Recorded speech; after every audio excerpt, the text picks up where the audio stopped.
Doctor साहब, अगर जिस तरह से धारा 370 को लेकर जो सर्वोच्च न्यायालय का फैसला आया, उसके बाद आपने देखा कि जो विपक्षी नेताओं का जो प्रतिक्रिया आई, आप क्या मानते हैं कि जिस तरह से अभी भी उनका जो रवैया है, क्या उसको लेकर आपका क्या सोच है? नहीं, मुझे लगता है कि अब जब सर्वोच्च न्यायालय ने इसके पक्ष में फैसला दे दिया है तो उनके पास कुछ कहने को है नहीं। अब ये है कि अगर उनकी राजनीति 370 की आड़ में चलती थी तो ये उनका दुर्भाग्य है, और बहुत देर चलनी नहीं थी। मैंने उस दिन संसद की बहस में भी पिछले सप्ताह यही बात कही लोकसभा में कि 370 का लाभ किसको था। 370 का लाभ तो उन लोगों ने सबसे ज़्यादा लिया जो उसकी पैरवी करते थे, सबसे ज़्यादा दुरुपयोग भी उन्होंने किया। और मैंने एक उदाहरण दिया था कि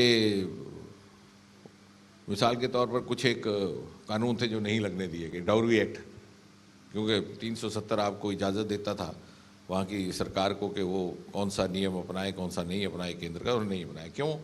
इसमें किसका लाभ था? लेकिन किसी वर्ग विशेष को रिझाने के लिए, तुष्टीकरण के लिए चाइल्ड मैरिज एक्ट नहीं लगाया गया। अब ये ऐसे कानून है, दुनिया के किसी देश में कोई भी सरकार हो, कोई भी पार्टी हो, कोई विचारधारा हो, उसका विरोध करने का कोई तर्क नहीं बनता। एक और मैंने उदाहरण संसद में भी दिया था जो बहुत सारे लोगों के ध्यान में नहीं था। इंदिरा जी ने जब इमरजेंसी लगाई सन 1975 में, तो उन्होंने 42वां अमेंडमेंट लाया था जिसका अक्सर कानून साज जिक्र करते हैं, जिसके तहत एम्बलम बदल दिया गया। उसमें एक क्लॉज ये भी था कि विधानसभाओं का और लोकसभा का अवधि काल 5 साल से बढ़कर के 6 साल हो जाएगा, क्योंकि इंदिरा जी के पास इस प्रकार की इंटेलिजेंस रिपोर्ट्स आई थी कि अभी कांग्रेस पार्टी के लिए अनुकूलता नहीं है चुनाव की, और अधिकतर राज्यों में कांग्रेस की सरकार थी।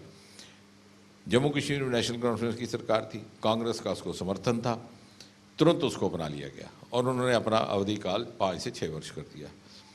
3 वर्ष के बाद मोरारजी देसाई की सरकार बनती है जनता पार्टी की, वो सारे अमेंडमेंट्स रिव्यू किए गए। ये पाया गया कि ये इस प्रकार का कानून लोकतांत्रिक जो हमारा संविधान का मूल है उसके अनुकूल नहीं है, और इसको वापस रिवर्स किया जाए।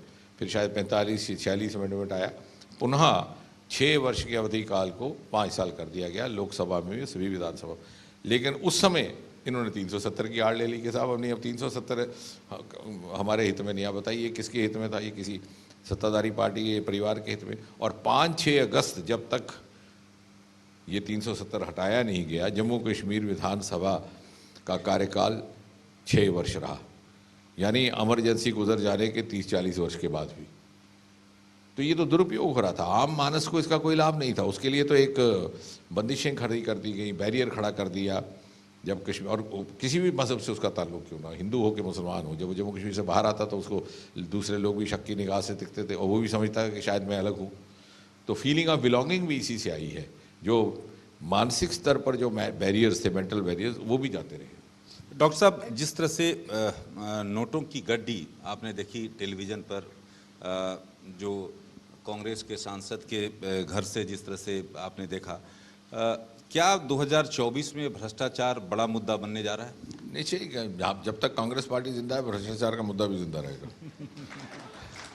2014 में भी कोयला घोटाला था, हेलीकॉप्टर का था, जहाज़ का था, राफेल का था।